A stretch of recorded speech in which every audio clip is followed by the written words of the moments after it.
Et bonjour à tous et bienvenue pour une petite vidéo un peu particulière aujourd'hui où on va parler de SpaceX et plus exactement de la thèse du choc de l'offre et la demande parce que j'ai vu sur internet, notamment Reddit, des commentaires qui faisaient beaucoup office du 6 août et aussi des articles carrément du Motley Fool qui parlait qu'un événement du 6 août pourrait envoyer l'action SpaceX sous les 100 $. Voilà, c'est pas des jolies perspectives pour ce titre qui a déjà un petit peu mal commencé son parcours depuis son IPO. Et donc voilà, aujourd'hui on va parcourir un petit peu cette thèse pour comprendre de quoi il s'agit. Pour pouvoir vous en parler, alors j'ai fait une sorte de petit chronologie avec des diagrammes pour que vous puissiez un peu comprendre et suivre ce que je vous raconte. Donc le premier état qui est important de comprendre aujourd'hui, c'est la structure de l'actionnariat au moment de l'IPO, qui est d'ailleurs toujours la structure valable si je ne m'abuse. Avec, on va considérer trois parties principales à considérer. La première, évidemment, Elon Musk, 46% de l'actionnariat, mais surtout des parts avec un pouvoir de vote élargi, donc qui lui garantit le contrôle total sur l'entreprise de façon permanente. Là-dessus, il n'y a pas trop de débat. 49%, alors deux parties un peu en tout genre. Ça a pu être des fonds d'investissement, il y a eu les Fidelity, les JP Morgan, des sociétés comme XAI qui a pris des participations, forcément, les sociétés elles sont un peu jumelles, des salariés en tout genre, des administrateurs, voilà, aussi avec des grandes proportions de parts. On a 49% de l'actionnariat sur cette partie-là, et une toute dernière petite ligne à 4,9% seulement, qui est le flottant initial, c'est-à-dire les parts qui ont été mises à disposition des marchés financiers lors de l'IPO du 12 juin, et qui sont aujourd'hui les seules parts qu'on peut se discuter et qu'on peut acheter et vendre aujourd'hui sur la bourse. Donc ce qu'il faut bien comprendre sur SpaceX, donc c'est que l'IPO a été donné à 135 $. Le début de cotation, je crois qu'on est parti directement sur des 160, etc. Mais qu'aujourd'hui, quand on parle du cours de l'action, on parle simplement de ce 4,9% de parts qui s'échangent aujourd'hui sur la bourse. Troisième colonne, et pas des moindres à comprendre, c'est les blocages. C'est que toutes les parts aujourd'hui ont des conditions de détention particulières. Celles d'Elon Musk, elles sont bloquées jusqu'au 12 juin 2027. Il ne pourra légalement pas en céder une seule avant cette date-là. On a le flottant initial, comme je vous ai dit, qui est déjà disponible dès à présent sur les marchés. Quand vous achetez aujourd'hui une part sur le Nasdaq de SpaceX, vous achetez une de ces 4,9% parts du capital. Et les 49% des autres parties différentes en tout genre ont une sorte de tranches de déblocage un peu en tout genre à intervalles définis dans le temps et qui vont du coup être mises à disposition pour libre échange sur le marché. Et donc aujourd'hui, on va parler un petit peu, pour revenir de sujet de choc de l'offre et de la demande. On va discuter aujourd'hui notamment de la mise à disposition de ces parts et de leur déblocage pour leur arrivée et leur négociation sur les marchés. Et l'idée, ça va être de voir l'impact, évidemment, entre l'offre, la demande et du coup, le prix. Les tableaux étaient un petit peu compliqués. En fait, tout ça, officiellement, c'est mis à dispo dans le document de SEC d'IPO. Donc, la data, elle est normalement accessible pour tout le monde.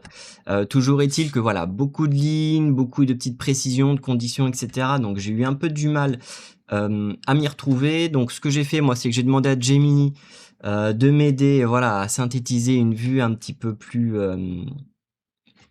simple pour voir un peu le déblocage progressif dans le temps. Donc aujourd'hui, on va dire qu'on est sur ce petit point rouge là, on est toujours sur 4,9% du capital qui se négocie librement sur les marchés. Et le 6 août, vous me voyez arriver, c'est la première étape du déblocage progressif des parts dont je vous parlais tout à l'heure. On va passer de 4,9% des parts en libre-échange à désormais presque 13%, c'est-à-dire on fait presque x3. Et après voilà, on verra qu'il y a plusieurs petites étapes successives, alors qu'ils sont peut-être un petit peu moins importantes dans l'immédiat. Je crois que c'est 0,5% à chaque fois. Cette première étape, je l'ai pas dit, mais ça correspond à J+2 des résultats du deuxième trimestre. Et on va avoir pareil d'autres grosses étapes pour notamment le post-résultat du troisième trimestre. Alors ce tableau, comme je vous le disais, je l'ai fait avec Gemini. J'ai l'impression qu'il l'a beaucoup simplifié Je pense qu'il est potentiellement incorrect, donc ne le tenez pas pour argent comptant. Mais on va dire quand même que concrètement, la big picture, elle est quand même un peu là, hein, les étapes principales, elles y sont. Et notamment, je pense qu'il est incorrect parce que j'avais trouvé dans le document d'IPO, notamment une tranche de 10%, un des early access qui devait être débloqué si 5 clôtures consécutives à plus 30% du prix d'IPO, soit 175 $. J'ai fait le rapport pour vous. Et malheureusement, cette petite classe-là, je la retrouve pas dans le tableau ici. Donc voilà, je sais pas vraiment ce que Gemini en a fait, comment il l'a considéré, où est-ce qu'il l'a dilué là-dedans, est-ce qu'il l'a moyenné ou quoi. Mais voilà, sachez quand même qu'il y a cette part-là qui doit donc se débloquer. Si au moins le prix de clôture est de 30% supplémentaire au prix d'IPO pour au moins 5 clôtures sur 10 jours de trading consécutifs, et tout cela pour débloquer donc des pourcents des parts early release. Et j'ai mis par contre en rose une nuance supplémentaire que j'ai pas très bien compris, là mon anglais il a pas su aller jusque là. Mais voilà, including la première release, on or after. Bon, j'ai pas trop compris ce qu'ils veulent en dire. Mais bon, bref, voilà. Bon, on va dire que pour le bien de l'exercice, on va omettre cette tranche-là, même si je vous l'ai remis pour la transparence de l'échange. On continue. Alors par contre, je voulais juste faire une petite précision avant tout ça. On ne parle pas, le déblocage, ça n'a pas d'effet dilutif sur la valeur intrinsèque de l'action. Voilà, pour être sûr de bien comprendre et qu'on parle le même langage. Donc on parle pas ni de dilution ni de réduction des parts, hein. Les mauvais exemples pour ça, ça va être des entreprises françaises où on est assez adepte de l'exercice. J'ai pris Air France pour l'exemple, mais il y en a d'autres. Là, on voit clairement que eux, le nombre de parts en distribution évolue avec le temps. Ils se financent sur les marchés de par cet effet-là. Évidemment, ils diluent la valeur intrinsèque de l'action. Donc forcément, le prix en pâtit, c'est mécanique. Et à l'inverse, on a Apple qui, on va dire, est le bon élève de ce genre d'exercice-là, avec des programmes de rachat, on va dire quasi permanents. Ils font ça tout le temps. Des nombres d'actions qui diminuent avec le temps et forcément un prix et une valeur intrinsèque de l'action qui s'apprécient d'autant en parallèle. Donc voilà, on a deux mécaniques différentes, mais encore une fois, juste pour bien qu'on se comprenne, on ne parle pas de ça aujourd'hui. On n'est pas sur de la dilution ni sur du réduction de nombre d'actions. Aujourd'hui, ce déblocage des parts ne transforme pas la structure du capital. Les parts, elles existent déjà. La seule différence, c'est qu'elles sont au fur et à mesure mises à dispo des marchés financiers pour être échangées librement. Voilà, c'est la seule différence. Donc on est plutôt sur un rapport d'offre et de demande, et c'est ça qu'on va chercher à étudier. Voilà, donc tout ça, c'est que de l'observation, hein. L'idée, moi je suis curieux tout simplement. SpaceX, c'est un cas un petit peu inédit. Moi personnellement, j'ai jamais suivi d'IPO qui suivent des mécanismes de ce genre, donc on va dire que je suis dans une démarche là plutôt d'ajouter une nouvelle page du Pokédex à mon actif. Ça m'intéresse de voir la réaction, le comportement des marchés. Donc voilà, donc forcément ce qu'on va parler plutôt c'est ce que je vous disais, c'est d'offres et de demandes. Forcément vous connaissez la mécanique des marchés. Plus on a d'acheteurs pour un actif qui se raréfie, plus le prix va monter, et à l'inverse, plus on a de vendeurs et moins on a d'acheteurs, il va forcément aller falloir faire un petit effort sur le prix qu'on est prêt à recevoir pour les parts en question, et donc les prix vont plutôt avoir tendance à baisser. On est plutôt sur ce genre de cas-là avec SpaceX, en tout cas d'un point de vue pédagogique. Moi, c'est ce qui m'intéresse de voir, comment l'action va se comporter par rapport à tout ça. Je vous le dis tout de suite, j'ai un avis neutre sur le dossier au sens large. Voilà, je ne suis ni acheteur ni vendeur. Je ne toucherai cette action même pas avec un bâton. Je pense que voilà, les actions d'Elon Musk, on le sait, que ce soit Tesla, que ce soit SpaceX maintenant, les gens sont dans l'irrationalité totale. Les ratios de valorisation sont délirants. On a des réactions qui sont complètement n'importe quoi. Donc moi voilà, j'ai pas envie de m'y brûler. Je suis simplement aujourd'hui dans une posture d'observateur parce que ça m'intéresse de voir comment vont se passer les choses, mais surtout soyez rassurés que je n'y toucherai pas. Donc moi ce qui m'intéresse de voir, c'est est-ce que les déblocages progressifs vont provoquer une pression vendeuse sur le prix de l'action. Je me rends pas du tout compte aujourd'hui si ce mécanisme il a été compris, je me rends pas compte s'il a été anticipé, je me rends pas compte s'il a été pricé. En tout cas, je pense qu'on va encore avoir des sacrés roller coasters. Je pense que c'est à peu près la seule garantie qu'on peut avoir aujourd'hui. Et moi voilà, je suis simplement avec mes popcorn au cinéma et je suis là pour observer. D'autant que le prix, alors le prix de l'action, il a quand même une importance pour le management. Je me suis juste permis de remettre ça. Alors, j'ai pas mentionné la fortune personnelle d'Elon Musk. Je pense qu'aujourd'hui, c'est pas un sujet. Le mec, il est déjà richissime. Il a, voilà, je pense, mis à l'abri sa descendance jusqu'à la nuit des temps. Donc aujourd'hui, pour moi, on n'est même pas sur une considération d'Elon Musk ou de pas Elon Musk. Mais par contre, je voulais remettre quand même l'importance du prix pour ce qui est de l'entreprise SpaceX au sens large. Le premier, le plus évident, c'est que plus le prix est haut et plus SpaceX peut jouer le mécanisme de financement par les marchés. Donc c'est tout l'intérêt d'être entré en bourse, sinon à quoi ça sert? Ça sert à rien du tout. Donc pour eux, c'est important de garder un prix important pour continuer de se financer parce qu'on sait que leur activité elle est déficitaire, ils ont besoin de chercher des sous. Donc ça sert à ça. Là, dans ce cas-là, par contre, on serait dans une dynamique de dilution, mais bon, on n'en est pas encore là. Et le deuxième, c'est que il y a une news qui est passée, je sais pas si elle a été suivie, mais c'est que SpaceX a annoncé acquérir donc une société qui s'appelle IA Cursor pour faire du logiciel de codage assisté. Pour une valo estimée à 60 milliards de dollars, donc c'est quand même un beau cadeau pour une entreprise qui aujourd'hui ne gagne pas d'argent. Mais bon bref, on n'a pas tous les mêmes problèmes, hein. Après on vit comme on veut. Et surtout, moi ce que j'ai noté intéressant dans cet article-là, c'est que ce qu'ils disent, c'est que la transaction qui doit s'effectuer, donc qui est prévue pour le 3e trimestre 2026, donc c'est bientôt, devra s'effectuer par un échange d'actions. Donc là c'est intéressant, plus l'action forcément du coup va avoir un prix intéressant et plus ils vont pouvoir leur en donner moins en compensation. Donc voilà, pour eux je pense qu'il y a un vrai enjeu là-dessus et forcément ça va être intéressant de voir toute la petite mécanisme qui va se mettre en place et quels sont les leviers qui va être employés par le management et particulièrement Elon Musk pour maintenir le prix de l'action à flot, sachant qu'aujourd'hui c'est une action qui perd de l'argent. Donc voilà, aujourd'hui c'est une vidéo à titre pédagogique. Je pense que personne n'a les réponses à ce que je viens d'énoncer aujourd'hui, c'est quand même tout l'intérêt. Si vous avez un avis sur la chose, évidemment, donnez-le moi, ça sera intéressant. Toujours est-il que du coup, je vous donnerai rendez-vous en décembre 2026 pour commencer à se tirer les premières conclusions de cette étude-là. Hein. Décembre 2026, ça sera notamment J+2 du post-résultat T3. Donc on sera sur cette ligne-là. Et donc c'est le moment où on va dire la première grosse partie de ce déblocage d'actions sera réalisée. Donc ça sera déjà intéressant de se faire un petit topo à ce moment-là. Et malgré qu'on soit en position d'observation, donc on va documenter sur cette prochaine vidéo forcément ce qui s'est passé et on essaiera de regarder par rapport au graphique ce qui s'est passé là. Donc on va dire que aujourd'hui je vous ai fait un screen, donc ça sera, on va le déclencher comme T0 de mon observation à date du 4 août, heure où je tourne cette vidéo, où il est même l'heure du déjeuner, on est à midi. Avant les résultats du Q2 2026 qui devraient être publiés ce soir.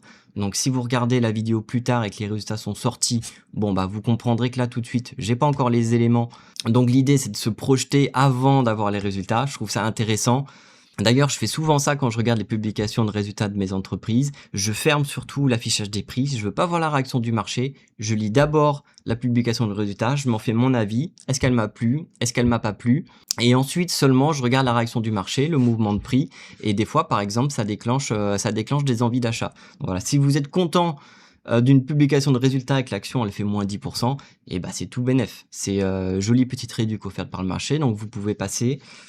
Bon bref, c'était un petit peu hors sujet, je m'égare, c'est pas le sujet, mais en tout cas voilà, moi ce que j'aime bien c'est me projeter d'abord, me faire une sorte de scénario, et puis après de voir comment ça réagit, c'est toujours intéressant, voilà, ça fait avancer je trouve sa réflexion personnelle, ça permet de voir si on y trouve des cohérences ou pas. L'objectif pour moi vraiment dans toute cette phase d'observation, c'est d'apprendre, c'est d'avoir un cas qui est complètement inédit, et de voir un peu comment les marchés réagissent, pour peut-être tirer des leçons et tirer du savoir pour le futur. Je me suis du coup quand même prêté à l'exercice du scénario. Voilà, encore une fois, non pas que je souhaite me positionner par rapport à ça, mais simplement parce que dans la démarche intellectuelle, c'est comme ça que j'imagine les choses. Donc, j'en ai fait le petit screen pour avoir la trace et on comparera tout ça avec ce qui s'est passé dans la vraie vie donc au mois de décembre. Abonnez-vous du coup si vous voulez avoir les résultats et voir un petit peu si on était dans le bon ou complètement dans le faux. Je pense que c'est d'ailleurs le genre de dossier tellement alambiqué que je pense que clairement c'est quasi impossible qu'un scénario réfléchi à l'avance puisse se réaliser. Il y aura forcément des dingueries, c'est impossible autrement. Mais bref, voilà comment je l'ai imaginé les choses. Donc en rouge, on va dire les gros déblocages, ceux qui font l'objet d'un gap significatif, donc notamment ceux du T2 et ceux du T3. Là, on voit quand même qu'il y a un vrai step qui se passe. Les autres, ils sont un peu plus mineurs, c'est 0,5% à chaque fois. Donc on va dire que les petits mineurs, je les ai mis en rose et les significatifs, je les ai fait en rouge. Moi, aujourd'hui, mon scénario que j'imagine, je pense que Elon Musk va vendre du rêve à chaque publication de résultats. C'est sa marque de fabrique déjà sur Tesla, il le fait à chaque fois. Il va vous dire qu'ils sont en avance, que les prévisions sont encore plus folles que machin, que truc, qui sont déficitaires, mais que vous inquiétez pas, ça va venir après. Moi, je le vois le truc gros comme une maison, je vois aucun autre discours possible. Pourquoi? Parce qu'on l'a vu avant, il a besoin que les prix montent, donc forcément, il va vendre du rêve, c'est son job. Donc moi, ce que j'imagine concrètement, c'est que sur les deux publications de résultats, que ce soit le T2 ou que ce soit le T3, je vois bien une gros pump suivant l'annonce parce que les gens vont être hypés à mort. Et puis ce qui va se passer, c'est que il y a toutes ces nouvelles parts qui vont être débloquées. Et vous allez avoir peut-être 3 fois plus de personnes qui vont être détenteurs de parts et qui vont avoir envie de s'en débarrasser. D'autant que rendez-vous compte, tiens, d'ailleurs, je peux passer peut-être sur TradingView, ça sera plus simple. Aujourd'hui, si on regarde par rapport au prix de l'IPO, on est déjà 15% en dèche. Donc, tous ces gens qu'on sépare débloqués là, il faut voir qu'aujourd'hui, ils ont tous 15% dans le rouge. Et voilà, on va pouvoir mettre à l'épreuve un petit peu leur conviction sur le dossier. Est-ce qu'ils sont toujours prêts à rester aveuglement là-dessus ou pas? Et donc, ce qui va être intéressant, c'est de voir toutes ces nouvelles personnes qui vont enfin pouvoir vendre leurs actions. Et est-ce qu'ils vont le faire? Est-ce qu'ils vont passer à l'acte, sachant que pour reprendre le mécanisme de l'offre et la demande, aujourd'hui, si on doit comparer l'offre et si on doit comparer la demande, aujourd'hui sur la demande, il n'y aura pas de demande en plus. Aujourd'hui, l'action, ça y est, c'est fait, elle est cotée sur le marché. Si vous voulez acheter, vous y allez tout de suite, dès aujourd'hui. Vous n'avez pas besoin d'attendre les déblocages. Vous les prenez, vous les achetez. Bon, au moment des déblocages, qu'est-ce qui se passe? Pour un acheteur qui était là, qui attendait son part tranquillement, finalement, vous avez 3 vendeurs qui vont arriver de plus. Peut-être que ces 3-là, finalement, ils veulent pas vendre, ils veulent les garder parce qu'ils jouent le long terme, ils sont convaincus. C'est des institutionnels, ils sont plus intelligents que vous. Donc peut-être qu'ils voudront attendre, mais peut-être aussi qu'il y en a certains qui voudront se débarrasser, qu'il y aura des arbitrages de fait, qu'il y aura des changements de directeurs qui se sont dit, mais en fait, les gars, vous avez fait que des conneries. Faut arrêter les frais et on va sortir de là. Et donc en fait, vous êtes dans une situation, ou en tout cas c'est comme ça que je le vois, où potentiellement, vous n'avez que des vendeurs en plus. Donc hormis les annonces de résultats, où forcément on va y avoir un pump, ça me paraît inévitable sur les 2 annonces de résultats, l'inverse serait pour le coup vraiment catastrophique. Donc je pense qu'à chaque fois, il va y avoir une sorte de pump et qui va être resuivi d'une phase lente et douloureuse où tous ces nouveaux vendeurs-là vont pouvoir écouler leur stock jusqu'au moment où il va y avoir les mineurs, donc sans news. On ne peut imaginer qu'une réaction négative pour le coup, donc là forcément plutôt une baisse sur les releases, sur les déblocages mineurs, suivi peut-être de petits rebonds, parce que voilà, sur des rebonds techniques, tout ce qu'on veut, peut-être à chaque fois des petits rebonds, mais voilà, une sorte de mécanique de chute à chaque déblocage, peut-être un petit peu racheté sur un rebond, on verra, mais en tout cas voilà, une sorte de longue agonie, toujours ravivé par une sorte de gros pump, de gros ventes de rêve par Elon Musk sur les résultats, et d'avoir une action, grosso modo, qui va se fatiguer, qui va s'épuiser, qui va descendre aux enfers. Je le souhaite pas par rapport aux gens qui sont investis, qui ont pris des positions sur le titre. Mon idée, elle est pas là, encore une fois, je suis neutre, je m'en fiche. Moi, j'ai pas pris position, ni long, ni court. Mais en tout cas, intellectuellement, comment aujourd'hui je visualise cette théorie de l'offre et la demande, ça ne peut que conduire logiquement à une baisse des prix. Encore une fois, c'est de la documentation, il y a toutes les chances que ça se passe pas comme on avait prévu, mais en tout cas, comptez sur moi pour garder ce graphique aujourd'hui tel qu'il est dessiné là. Et en tout cas, je vous fais la promesse que au mois de décembre, on se repenchera sur le dossier, on se fera un petit update et on essaiera de regarder comment les prix se sont comportés par rapport à ces échéances-là. Encore une fois, c'est de l'apprentissage et si ça vous intéresse de voir le résultat, abonnez-vous et je vous dis au mois de décembre pour ce qui est de ce débrief et je vous dis rendez-vous bien sûr pour les prochaines vidéos d'ici là, notamment pour les suivis de portefeuille. Si ça vous intéresse, je vous dis à bientôt. Ciao!